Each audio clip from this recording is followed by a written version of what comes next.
Mike Bearhorse with BASF bringing you a field update here on July 13th of 2016.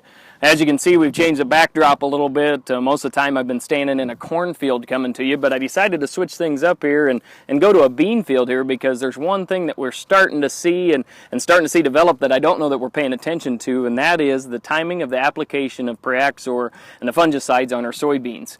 Right now soybeans are really taking off. I'm actually standing in a field that's maybe not as far along as a lot of the fields that we saw throughout the area, and what I'm wanting to bring to you guys today is that idea to go out and take a look at those fields, stage them, and see where they are, because in a lot of cases it's just about time for that application. What we recommend is we would like to see our Pyraxor applied somewhere between the R2 to R4 stages within your soybeans.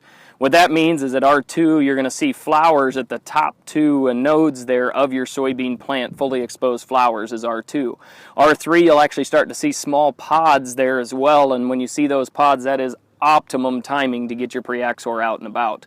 The next part of that would be R4, and that's when you start seeing pods carrying all the way through the plant, and those pods obviously get longer.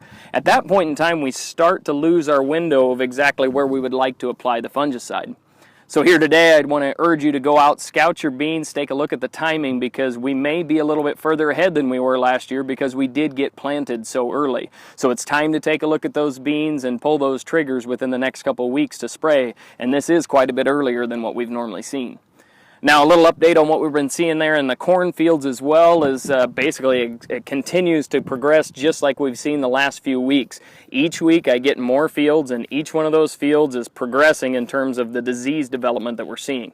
I'm actually starting to see even more and more rust than what I've seen in years past, or even throughout the early part of this summer.